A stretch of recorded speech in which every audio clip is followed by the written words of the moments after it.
class is called Love Your Spine. If you have a yoga block, you're welcome to use one at any point. We'll start on our backs, knees bent, feet on the mat. Bring your hands to your ribs. So maybe along the sides of the ribs, if it feels okay, you can put your thumb near the back ribs and the rest of your fingers in the front. And just feel your triple S. Feel your sacrum, that low back area right above your tailbone on the mat, your scapula or your shoulder blades, and the back of your skull. So those three things are our triple S. We're going to use our 360 breath here. As you inhale, feel your rib cage expand into your hands, front, side, and back. As you exhale, notice how the ribs get closer together. So when we inhale, the rib cage expands. We're creating more space for the breath. As we do that full exhale, feel those ribs start to knit in toward each other.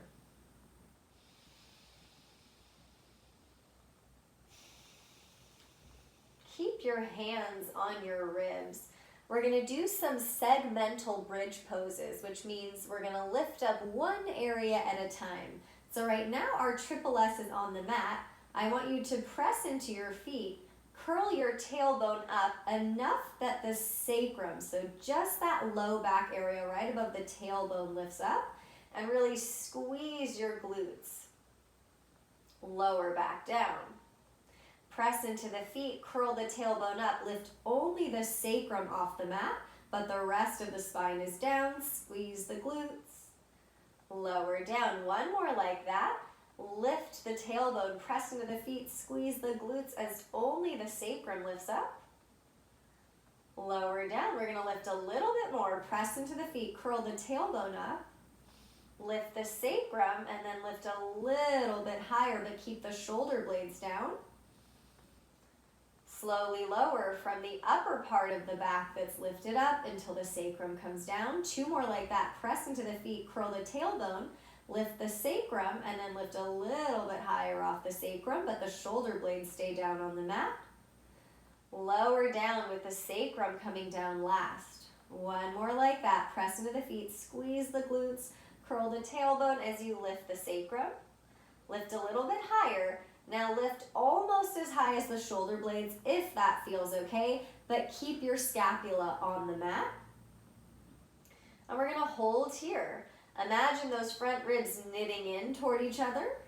Draw those two pelvic points in. Lift your pubic bone to the belly button. Bring your arms to your sides with the palms facing each other. We're holding this bridge. Reach your arms up. Maybe they come straight up toward the ceiling. Maybe the thumbs start to reach back, but we don't want to let the ribs pop up or the shoulder blade lift up. So we're only reaching the arms back as far as we can without flaring the ribs. And then lower the arms back down. Hold that bridge. If you need to lower down and lift back up, you can, or hold it. We're going to do that 2 more times. Reach the arms up, but really feel the shoulder blades weighing down on the mat and those ribs knitting in, not letting the ribs flare. Arms come back down. One more time. Reach your arms up any amount without popping the ribs. Feel the shoulder blades stay on the mat. Knit those front ribs in. Lift the pubic bone to the belly button. Arms come down. Palms will come to the mat. Slowly lower the upper back, middle back, lower back, sacrum all the way down. Interlace your hands behind your head. Draw your elbows in. Now really feel your sacrum, the low back, weighing down into the mat. Big inhale here.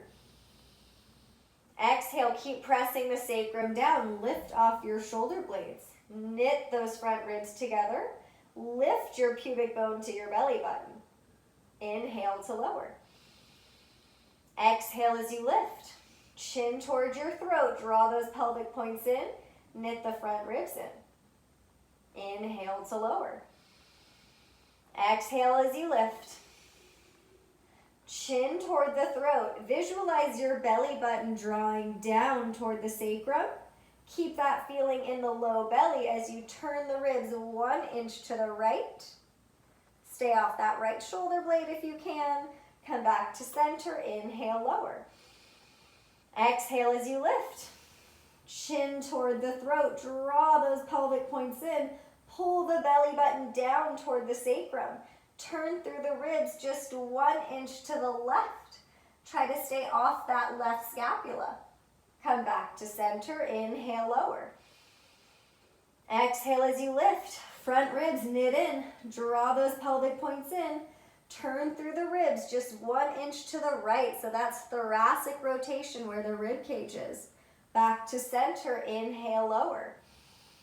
Exhale as you lift. Hold that sacrum down. Think about everything drawing down toward the sacrum.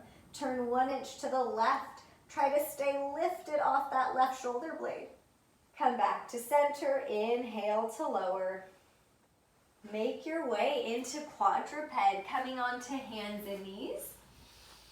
Shoulders will line up right over your wrist creases, hips over your knees. We're going to do some segmental cat-cow. So just like we did for bridge, we're going to focus on one part of the spine at a time, starting with the lumbar spine. So we're really thinking about the back of the pelvis, keeping the head and neck and the upper back still. So we'll lumbar cat-cow, so just the low back moves. We're thinking about tipping the pelvis forward, almost like the belly's dropping down, tailbone's lifting up, and then tipping the pelvis backwards. Think about curling the tailbone under. So keep doing that really small movement. Just think about the pelvis and the low back. So the sacrum, we were just paying a lot of attention to when we were on our back. Feel the sacrum move here. So the sacrum is the back of the pelvis. Tips forward, tips backwards. Now find your neutral pelvis, drawing those pelvic points in, lifting the pubic bone to the belly, and try to hold your low back still. And we'll do some thoracic cat-cow, which is around the rib cage. So you can kind of think upper back cat-cowing, but try not to tip the pelvis forward and back. So it might feel challenging if you're not used to this isolation of just moving one part at a time. So really see if you can focus on the upper back without the low back doing the cat-cow.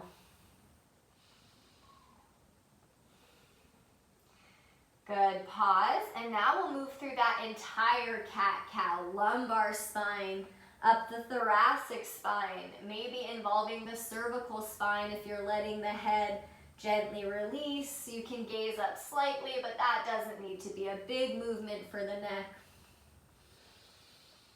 We don't need too much of that cervical extension. The flexion is when it comes forward.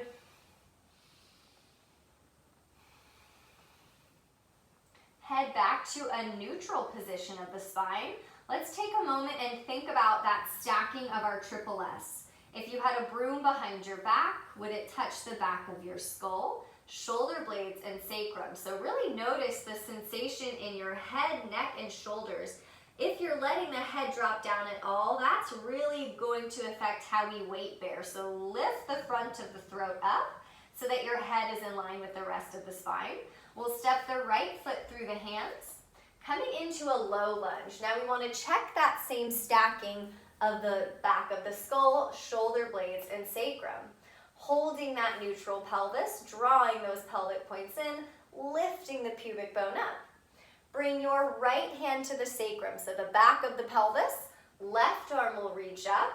Try to reach the whole left side of your body up. The left side of the ribs, the left shoulder blade, the left fingertips. Let your right ear release to the shoulder. Keep this upward lift on the left side and maybe side bend a little bit further toward the right. So it's a really small movement. We're not doing any movement in the pelvis. We're just thinking about this left arm reaching over while lifting the pubic bone up toward the belly button. Keeping that long spine. Come back up. Bring your arms into a goalpost shape. So our elbows are bent, but but we want our shoulder blades, our scapula on the back of the ribs, which means we don't want to round and protract, spreading our shoulder blades apart. We want that neutral spine and neutral pelvis, slightly squeezing the scapula in toward each other or in toward the spine.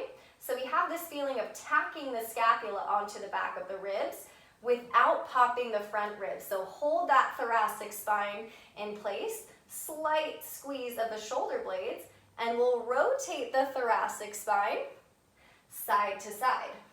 It's a really small movement. We're thinking about elongating and rotating. So it's less of a twist, more of just rotating the thoracic spine side to side. Keep the shoulder blades on the back of your ribs. Notice if you've started rounding. Come back to center. Plant the hands down. Right foot will step out to the side with the right foot parallel. You can have the right foot as far back as you'd like to make sure you can really press into the outer edge of that right foot. Hold the back of the sacrum level so it's not tipping forward, tipping backwards, it's not moving side to side. It's level. Reach your right arm out.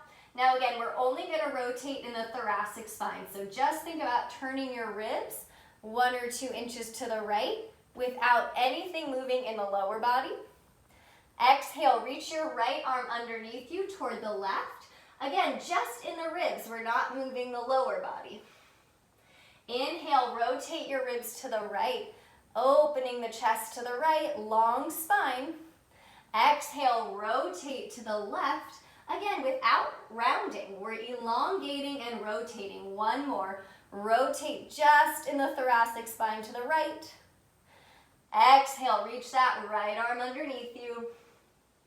Plant the right hand down, right knee steps back in. Let's do that on the other side. Left foot will step through. Low lunge. Check in with that neutral spine. So maybe think about something attached to the top of the head, lifting everything up. So it's that elongation of the spine. It's called axial extension. Left hand will come to the back of the pelvis at the sacrum. Right arm will reach up. Reach the whole right side of your body up. So we're thinking about this big upward lift from that right seam of the body, right rib cage, shoulder blade, fingertips. Left ear releases to the shoulder. Side bend, but keep that feeling of lift as you take it a little bit further toward the left. Keep this right glute squeezing. Keep lifting your pubic bone to the belly button. Now check in with your thoracic spine around your ribs. Imagine knitting those front ribs in.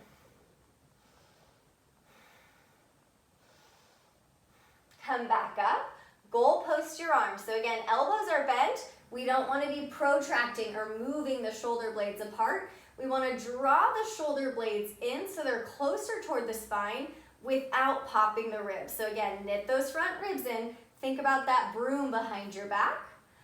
Elongate and rotate. So we're not letting anything round in the spine. We're really thinking about that upward lift. And just letting the rib cage turn maybe 1 or 2 inches side to side, holding strong in the pelvis, the core and the glutes. Come back to center, plant the hands, shoulders right over your wrist creases, left foot steps out to the side. Try to parallel that left foot so the toes point forward. Check in that the sacrum is level. Left arm reaches out. Inhale, turn just the ribs 1 or 2 inches to the left without moving the pelvis. Exhale, rotate your ribs to the right without the pelvis rotating to the right. Inhale, rotate to the left, draw those pelvic points in. Exhale, reach to the right, lift the pubic bone to the belly. One more. Inhale, rotate to the left, keep that long spine. Exhale, rotate to the right. Plant that left hand down, left knee steps back in for quadruped. Take a few rounds of cat-cow to move the spine. So when we're doing this cat-cow, when we round the back for that cat portion, we're flexing the spine. And when we come to that cow position, tipping the pelvis forward, we're extending the spine. So we're doing that flexion and extension of the whole spine as we stretch the muscles. back to that neutral. Step your right foot through. If it feels good, tuck the left toes.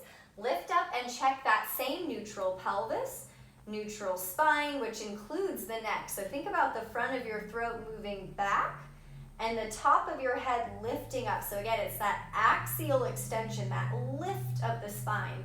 Clasp your hands in front of you and have some strength in the arms. So they're not just hanging. We've got the arms active. We've got that left glute really squeezing. Rotate just in the ribs 1 or 2 inches to the right. Think about lifting the head back to center. Rotate to the right, only in the rib cage. Squeeze that left glute back to center. Rotate to the right, so the core is staying really tight as we rotate. Back to center. If you've got a block, you can put it under your left hand, lowest, medium, or highest setting. If you don't have a block, you can bring the left fingertips down, the left fist, or that whole left palm, if that comfortably comes down without compensating by rounding your back. So left hand comes down in whatever fashion feels stable. Right hip crease moves back. Right arm reaches out to the side. Before we rotate, think about that axial extension, lifting the head, zippering the pubic bone up. As we rotate 1 or 2 inches to the right, it's teeny tiny. We're not rotating in the pelvis or the low back. So zipper that pubic bone up, draw your pelvic points in. If it feels good, bring your right hand behind the head and then release that left ear down. So you want to let the neck release. We don't want to gaze up when we twist. We want to give a little bit of release to the head while keeping that long spine. Release it down. You can move the block if you had it. Back to quadruped. Left foot steps through. Tuck the right toes if you'd like. Lift up, check that neutral pelvis to start. Zipper the pubic bone up. Draw the pelvic points in. Knit the front ribs in. Pull the front of the throat back. Lift the skull. Hands clasp in front. Squeeze that right glute as you rotate just in the ribs 1 or 2 inches to the left. Back to center. Rotate to the left. Think about that core staying engaged. Squeezing that right glute. Back to center. Rotate to the left. Squeeze the right glute. Lift the top of the head. Back to center. Right hand can come down. You can come to fingertips. You can make a fist or use a block under that right hand. Find your neutral pelvis and neutral spine. So right away, lift the front of the throat. We don't want the head dropping or the back or shoulders rounding. Think about that broom behind your back. Left arm reaches out. Left hip crease moves back. So we're flexing that left hip. Zipper the pubic bone up. So we're lifting the belly toward the sacrum as we rotate just in the ribs 1 or 2 inches to the left. Right ear releases to the shoulder. Either look down or just straight ahead, but don't look up. Maybe hand comes behind the head. Check in with your breath. Feel that long spine, top of the head is lifting. Lower down, back to quadruped. Heading back to that segmental cat-cow, start with just the pelvis. Let the pelvis tip forward and back, but try not to round or arch the upper back. And now we'll pause the pelvis, hold it neutral. Think about just cat-cowing around the mid and upper back. So think about the rib cage, cat-cowing, but try not to move the head and neck. Good, let's do that full cat-cow, that full range of motion. Extending and flexing, letting the pelvis tip forward and back. So the back arches and rounds.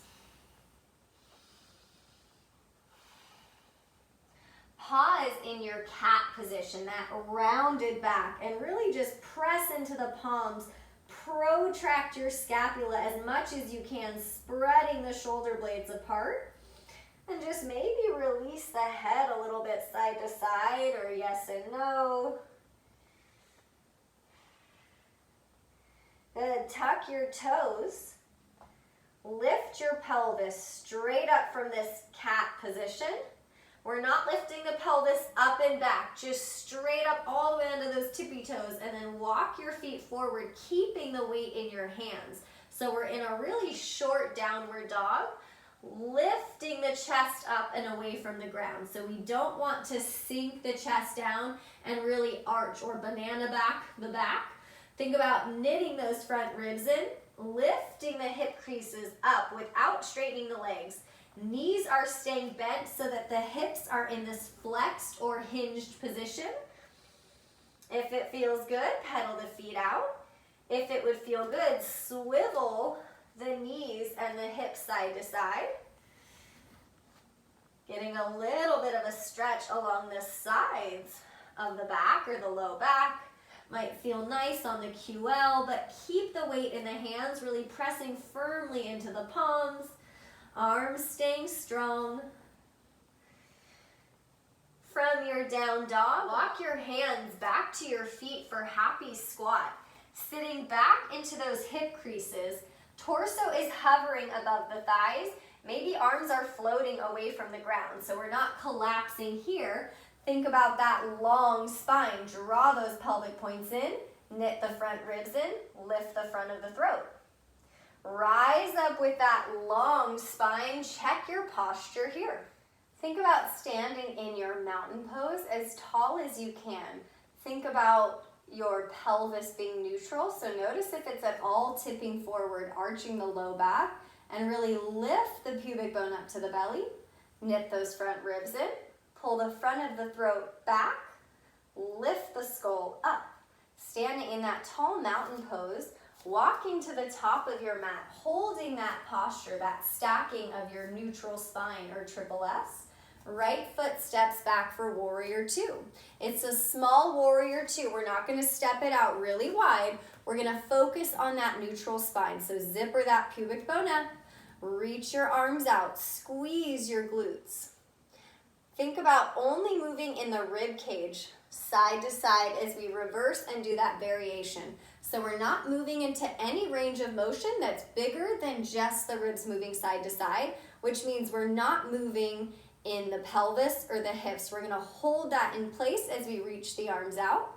Reverse, right hand comes down, left arm reaches up and over. Now let that right ear release and think about lifting the whole left side up like we did in low lunge. Left side of the body is lifting and reaching so that we get this lengthening in the left side of the ribs, stretching the muscles in between the ribs. Back to warrior two. Now don't let the pelvis move, hold it in place. Left forearm toward the thigh, right arm comes up and over, so the only thing that's moving is the ribs. This time your right arm is gonna reach as far as possible, fingertips, shoulder blade, squeeze that right glute. Back to warrior two. Reverse it, let the head release, reach the left fingertips up, knit those front ribs in, lift the pubic bone up. Warrior two. Variation, don't let the pelvis move as you reach that right arm up and over. Feel that length and stretch in the right side of the ribs. Back to warrior two. Straighten the front leg, release your arms, turn to the side of the mat, and we'll turn the toes out for a squat. So our hips are in some external rotation without forcing it, so our feet can be more parallel. Check that feeling of the broom behind your back here. So we're not tipping forward. Really feel the low back feel long, not arched. Tailbone's grounding straight down. Reach your arms out to the side. We're gonna hold the pelvis still, just like we did for warrior two. Hold it still.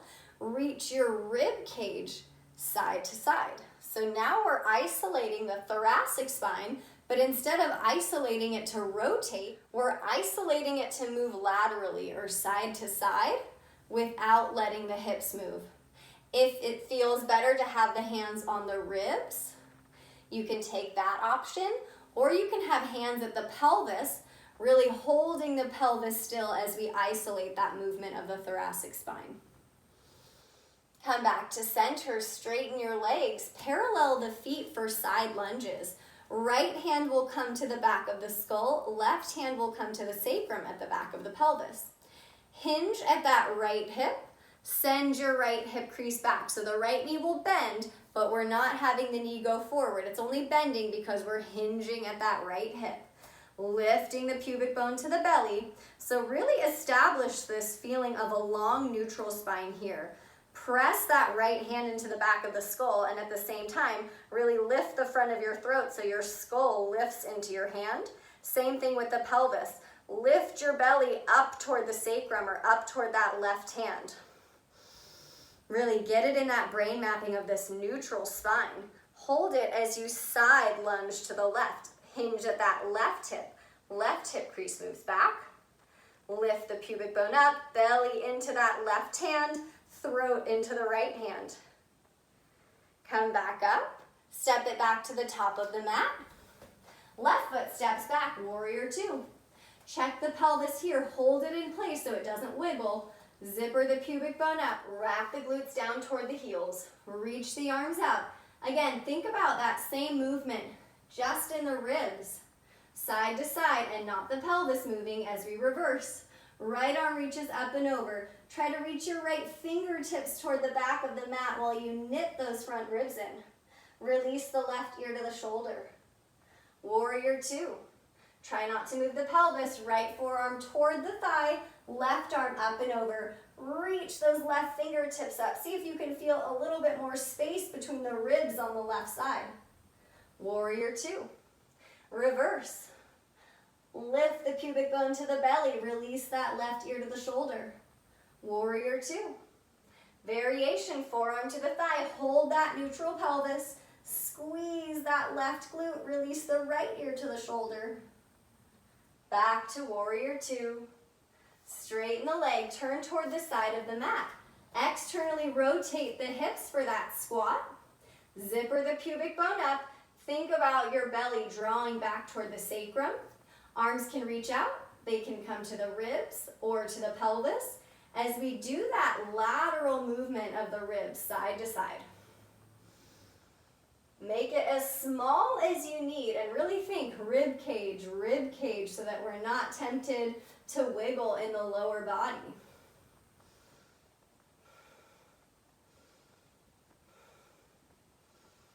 Come back to center, straighten your legs, parallel the feet. Left hand to the back of the skull, right hand to the sacrum. Side lunge to the left, left hip crease moves back, back, back, so the torso hovers over that left thigh. Try not to have any of that arching in the low back. So think about that long low back, right where your right hand is. Draw those pelvic points in. Lift the front of your throat. Side lunge to the right. Right hip crease moves back without tipping the pelvis. Draw those pelvic points in. Knit the front ribs in. Lift your throat. Come back to standing, release it down, step it back to quadruped. Take any kind of cat-cow that feels good. You can take our regular cat-cow.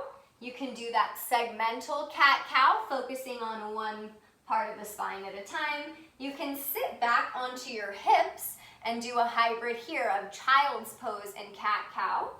If that feels good, you can even try cat-cow on your forearms. So since this class is called Love Your Spine, give yourself options. Maybe try something new. See if something feels good today that maybe didn't feel good on another day.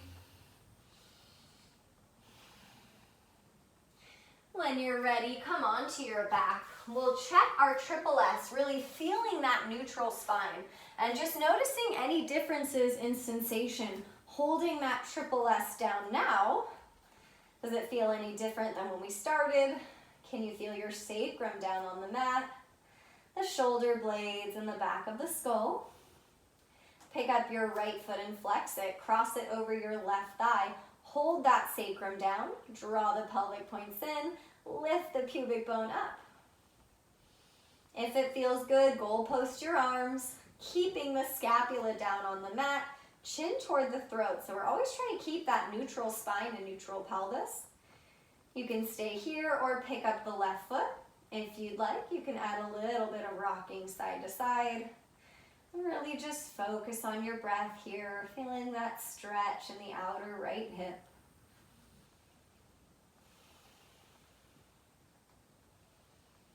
Release it down and switch. Pick up the left foot, flex it, cross it over the right thigh. Hold that neutral pelvis, neutral spine. Maybe pick up the right foot, focusing on the stretch in that outer left hip. You can add some gentle rocking if you'd like.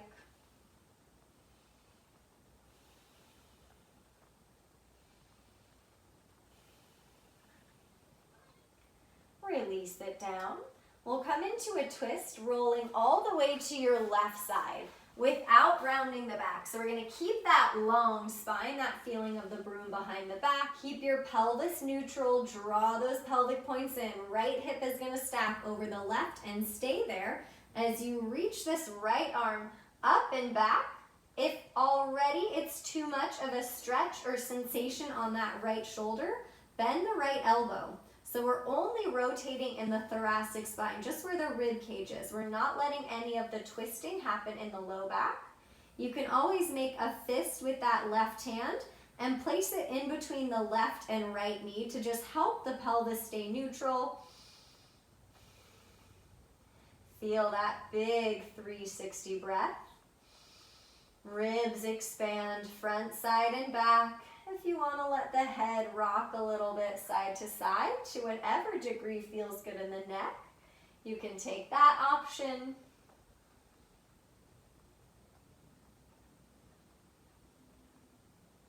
Undo the twist, roll back to center, hug both knees in toward your chest, take a little rock side to side along the sacrum, feel the back of the skull on the mat. And then roll to your right side, bending the knees with the left hip stacking over the right. Long spine, think about that broom behind your back. Right arm reaches out. Left palm starts on top. Open that left arm up and out, only rotating in the thoracic spine. You can bend that left elbow to goalpost the left arm if that feels better for the left shoulder. Keep lifting the pubic bone to the belly. So we're really just rotating where the ribs are. If it feels good for the head and neck, gently move the head side to side.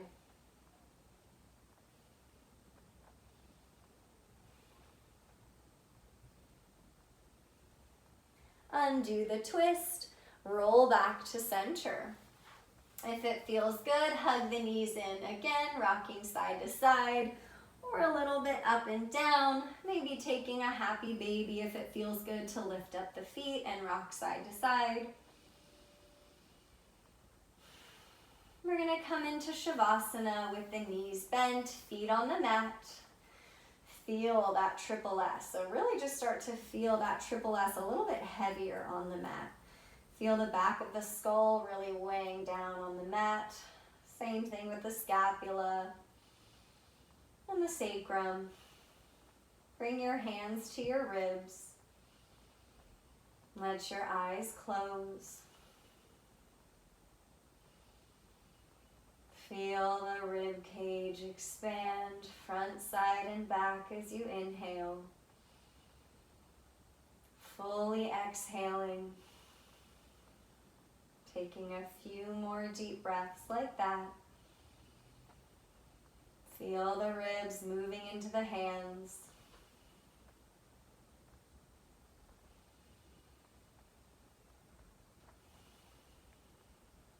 Stay in Shavasana as long as you'd like.